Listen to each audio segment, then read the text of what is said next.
Fala pessoal, tudo bem com vocês? Esse é o segundo vídeo do tema Células e suas funções. Se você não viu o primeiro vídeo, eu sugiro que você pause esse daqui, volta lá no canal, vê a parte 1, relembra quais são as organelas celulares e aí você volta para esse vídeo e a gente continua, beleza? Mas se você já sabe, já conhece as organelas, já lembra de tudo, vamos continuar aqui mesmo. Nesse vídeo, eu vou abordar os sistemas funcionais da célula, como a célula se alimenta, como ela obtém energia e como ela se locomove. Então, se tiver tudo certo por aí, é só esperar a vinheta e vamos lá!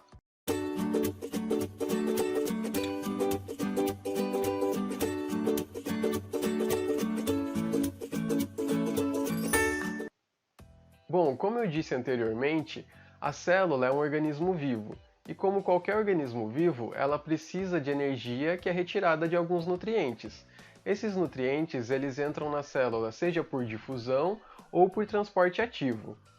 Porém, esses nutrientes têm que ser pequenos para entrar na célula através da difusão ou do transporte ativo. Moléculas mais grandes não conseguem atravessar a membrana desse jeito, e então a célula tem um mecanismo chamado endocitose. E a endocitose ela pode ser dividida em dois tipos, pode ser através da pinocitose ou a fagocitose. A pinocitose é responsável por absorver moléculas pequenas, e a fagocitose é responsável por absorver moléculas grandes, como bactérias ou até mesmo células inteiras. Para que ocorra a endocitose, a célula precisa de grande quantidade de cálcio e de ATP. Nessa figura, nós temos representado o mecanismo da pinocitose. Aqui na figura A, nós podemos observar algumas proteínas, representadas pelas bolinhas azuis, e aqui os receptores, que estão na membrana, representados por essas bolinhas verdes. Esses receptores eles ficam em algumas cavidades aqui nas células. Essas cavidades estão formadas em cima de uma malha de proteínas que são chamadas clatrinas. Quando essas proteínas se ligam aos receptores na célula, ocorre uma mudança aqui na membrana plasmática e então ocorre uma invaginação, e essas moléculas, tanto as proteínas quanto os receptores, elas formam uma vesícula pinocitótica, que se solta aqui da membrana externa e entra no interior da célula. Isso que nós vimos foi a pinocitose.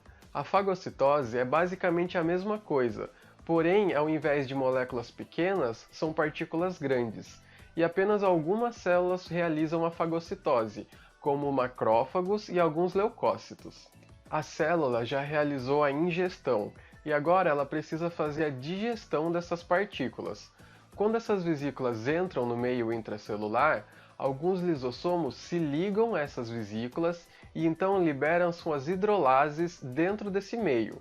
Como eu falei no vídeo anterior, também existem os peroxissomos. Os peroxissomos eles usam um meio diferente para fazer a digestão. Os lisossomos usam a hidrolase ácida e o peroxissomo usam catalases. Dando continuidade à figura anterior, nós vimos aqui que esse meio ele faz uma invaginação e forma uma vesícula pinocitótica, que entra aqui na célula. Os lisossomos que estão dentro aqui da célula, eles se ligam a essas vesículas e soltam as suas hidrolases ácidas dentro desse meio. Ocorre então a digestão dessa partícula, e aqui nós encontramos uma vesícula digestiva, que vai formar os produtos que serão utilizados pelas células. O que não for digerido e não for utilizado pela célula, forma o corpo residual e através de um mecanismo totalmente inverso à endocitose, ocorre a excreção, onde a célula solta esse material que não foi digerido aqui no meio extracelular. Por esses mesmos mecanismos, onde a célula utiliza o lisossomo, ela realiza outros dois fenômenos, que é a autólise e a autofagia. A autólise é a diminuição de tecidos, como por exemplo o útero após o parto, onde ele tem uma regressão do tamanho, a célula muscular, que também diminui o seu tamanho quando ela fica muito tempo sem ser utilizada, ou as glândulas mamárias, após o período de lactação. E a autofagia significa realmente, literalmente, comer-se, onde a célula digere próprias organelas. Um exemplo é o fígado. O ciclo de vida da mitocôndria dentro do fígado é de aproximadamente 10 dias. A cada 10 dias, os lisossomos que estão dentro da célula do fígado, eles se ligam às mitocôndrias e digerem suas próprias mitocôndrias, fazendo assim uma limpeza e uma renovação das organelas. Nessa figura, nós temos um exemplo do que eu falei. Aqui nós vemos algumas mitocôndrias e em volta dessas mitocôndrias forma um isolamento por uma membrana. O lisossomo então se adere a essa membrana e solta suas hidrolases lá dentro e digere então as mitocôndrias. Após falar da endocitose e da digestão intracelular, nós vamos falar agora sobre a síntese e formação de estruturas celulares, que ocorre no retículo endoplasmático e no complexo golgiense. Nós vamos falar sobre as funções específicas do retículo endoplasmático granular e agranular e também sobre as funções específicas do complexo de Golgi. Nessa figura, nós podemos observar o retículo endoplasmático granular, aqui mais à direita o retículo endoplasmático liso, o complexo golgiense e as vesículas secretórias. A síntese começa basicamente no retículo endoplasmático granular, por causa dos ribossomos que estão aqui aderidos à parede do retículo. São esses ribossomos que realizam a síntese e isso será estudado no nosso próximo vídeo. As proteínas que são formadas aqui no retículo endoplasmático granular são enviadas por dentro da membrana até o retículo endoplasmático liso. Aqui no retículo endoplasmático liso ocorre principalmente a formação de fosfolipídios e de colesterol. Essas substâncias que foram formadas aqui no retículo endoplasmático granular foram encaminhadas ao retículo endoplasmático agranular, elas formam vesículas aqui do retículo endoplasmático e aderem aqui à porção mais profunda do complexo de Golgi. Aqui no complexo de Golgi, essas substâncias elas terminam de ser processadas e no complexo de Golgi também ocorre a síntese de algumas outras substâncias, como de alguns carboidratos. Enquanto essas substâncias elas vão passando pelo complexo de Golgi, elas vão terminando sua síntese e vão sendo cada vez mais concentradas. O complexo golgiense ele vai se destacando e vai formando algumas vesículas secretórias, e essas substâncias então são secretadas aqui pela célula, pois essas vesículas se ligam aqui à membrana e liberam a sua substância no meio extracelular. Como nós acabamos de ver, algumas vesículas se destacam do complexo de Golgi, se encaminham para a membrana plasmática, aderem à membrana e secretam as substâncias que foram sintetizadas dentro da célula. Como eu disse, o retículo endoplasmático liso faz a síntese de alguns lipídios. Esses lipídios são utilizados para alimentar o próprio retículo endoplasmático e o complexo golgiense, pois ao liberar essas vesículas, o complexo golgiense tem a tendência de diminuir o seu tamanho, pois ele é formado por membranas. Porém, os lipídios que vêm pelas vesículas do retículo endoplasmático liso aderem ao complexo de Golgi e isso faz com que o complexo de Golgi não diminua o seu tamanho. Agora nós vamos falar sobre a mitocôndria. A mitocôndria ela é mais famosinha, todo mundo conhece, porque é a mitocôndria que gera energia para a célula. Ela gera energia para a célula a partir de substâncias que reagem com o oxigênio, que são proteínas, carboidratos e gordura. Aqui nós temos um desenho da mitocôndria, aqui fora o citoplasma e aqui a membrana plasmática. A glicose ela entra na célula, ela atravessa aqui a membrana plasmática e aqui dentro ela encontra algumas enzimas que transformam essa glicose em ácido pirúvico. Esse processo é chamado glicólise. Essa glicólise é capaz de gerar 2 ATPs.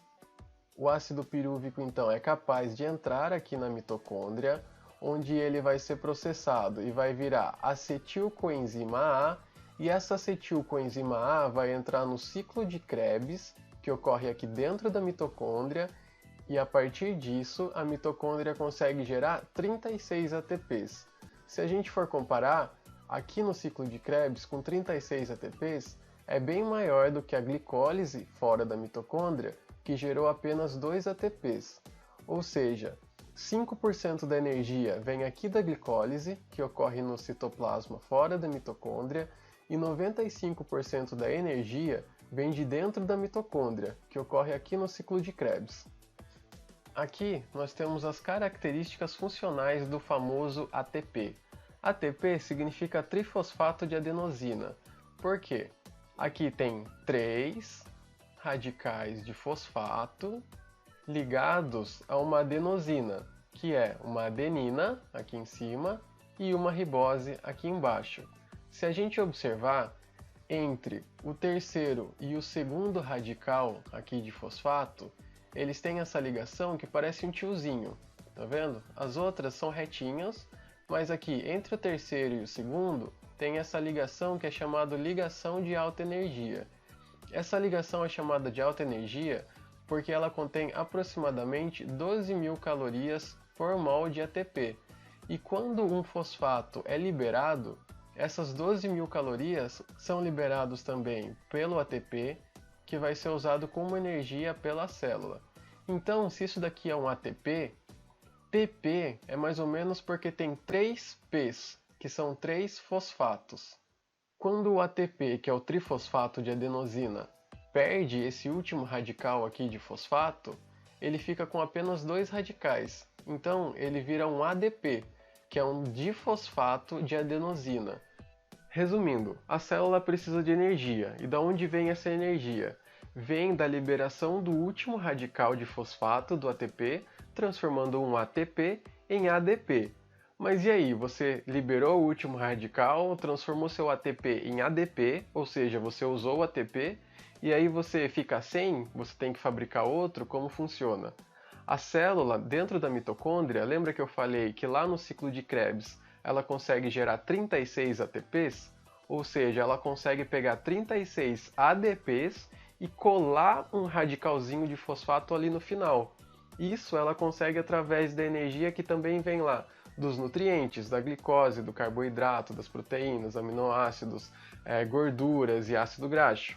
Então, dentro da mitocôndria, você consegue transformar o ADP em ATP e esse ATP vai ser utilizado pela célula novamente para desempenhar as mais diversas funções. Quais funções são essas? Basicamente, síntese de proteína, transporte de nutrientes pela membrana e contração muscular. Aqui nós temos um exemplo da utilização do ATP.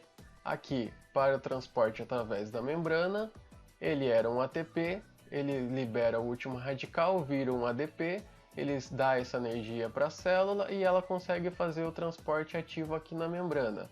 Ou a síntese de proteínas, que ocorre aqui no retículo endoplasmático granular, nos ribossomos, ela também precisa de energia, onde um ATP vai liberar o último radical e virar um ATP. E aqui na contração muscular, sempre que a gente faz um movimento e ocorre a contração muscular, nós estamos transformando ATP em ADP, sempre liberando o último radical de fosfato, transformando em ADP e liberando energia para a célula realizar a contração. Lembrando que aqui na mitocôndria a gente consegue ressintetizar o ATP a partir do ADP, colocando mais um radicalzinho de fosfato no final da cadeia. Células que precisam de mais energia possuem mais mitocôndrias. Numa célula de gordura, por exemplo, que não utiliza muita energia, ela apresenta um número reduzido de mitocôndrias. E a energia que é fabricada dentro da célula, ela também pode ser destinada para funções específicas, como por exemplo, uma célula do túbulo renal que precisa realizar muito transporte através da membrana, ela utiliza aproximadamente 80% de toda a energia da célula apenas no transporte de substâncias através da membrana. Bom, nós já falamos da ingestão, da digestão e de como a célula consegue obter energia através de alguns nutrientes. Lembrando que o ciclo de Krebs e toda essa forma de obtenção de energia a partir de carboidrato, proteína e gordura será estudado em vídeos específicos posteriormente. Agora nós vamos falar o nosso último tópico desse vídeo, que é a locomoção. Sim, a célula ela precisa se locomover dentro do nosso corpo, e ela apresenta essa locomoção basicamente em duas maneiras. Ela apresenta uma locomoção do tipo ameboide e uma locomoção do tipo ciliar. A movimentação dos leucócitos é um exemplo de uma movimentação do tipo ameboide, que é uma movimentação da célula em relação às suas células adjacentes. Um exemplo do movimento ciliar é o exemplo da movimentação do espermatozoide ou das células que ficam na via aérea superior. Aqui nós temos o exemplo de uma movimentação do tipo ameboide. A célula, ela lança um pseudópodo, que está aqui representado, para o lado. Esse pseudópodo ele consegue aderir aqui através de uma ligação com receptores, e através desse pseudópodo ocorre uma contração aqui dentro através de filamentos de actina e miosina que vão puxando todo o resto da célula em direção ao pseudópodo. Lembrando que aqui na ponta do pseudópodo ocorre uma exocitose, e aqui no outro lado, para onde o pseudópodo está indo, ocorre uma endocitose.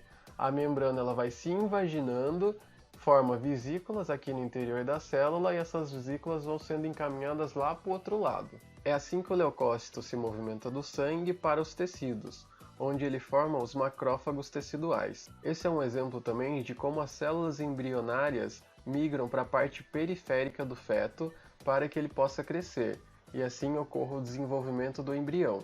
Essa movimentação da célula ocorre por quimiotaxia, ou seja, por influência química, e pode ocorrer a quimiotaxia positiva, que é quando a célula se movimenta em direção do composto químico, ou pode ser uma quimiotaxia negativa, onde ela se movimenta à direção oposta de onde está o composto químico. Exemplificando então esse movimento ameboide, é mais ou menos assim. A célula lança o pseudópodo para o lado, que adere a uma estrutura, ocorre a endocitose desse lado, e as vesículas são encaminhadas para o outro lado, onde ocorre a exocitose. Além disso, ocorre um deslizamento dos filamentos de actina e miosina aqui dentro, que fazem com que a célula se contraia, e então ela vai se puxando em direção ao pseudópodo. Após esse meu ótimo exemplo de como é ser uma ameba, nós vamos falar do segundo tipo de movimentação, que é o movimento ciliar. Uma célula pode ter até 200 cílios, e esses cílios eles são importantes para desempenhar algumas funções, como a movimentação de substâncias. Essas células que possuem os cílios, elas estão localizadas principalmente no trato respiratório, aqui na via aérea superior e também na superfície interna das trompas uterinas. Esse desenho está representando um cílio. Como dá para perceber, ele tem a aparência de um pelo. Ele é recoberto por prolongamento de membrana celular e é sustentado por 11 microtúbulos. Aqui nós podemos observar a membrana e aqui os microtúbulos, nesse corte transversal. São 9 aqui no entorno do microtúbulo e 2 aqui ao centro. Esse cílio é gerado a partir aqui do corpo basal e aqui em cima a placa basal. A movimentação dele está esquematizada aqui ao lado.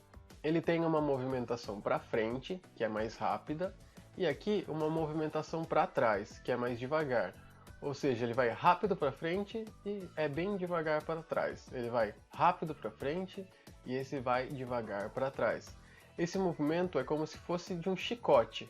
Então, as partículas que estão aqui, elas vão sendo encaminhadas aqui para esse lado, na direção rápida do cílio. Essas substâncias, elas podem ser movimentadas a até 1 centímetro por minuto. Esse foi o vídeo sobre os sistemas funcionais da célula, como a célula realiza a ingestão, a digestão, excreção, como ela obtém energia e também os meios de transporte. No próximo vídeo, nós vamos falar sobre controle genético e síntese de proteínas, que são assuntos que vão complementar os vídeos que a gente já viu até agora. Quais são os tipos de RNA, o que é um códon, como um ribossomo funciona, e se esse conteúdo está sendo útil para você, está sendo interessante, se inscreva aqui no canal, curta esse vídeo, que isso me ajuda a continuar gravando vídeos para vocês. Então, eu te vejo lá na síntese de proteínas. Até mais!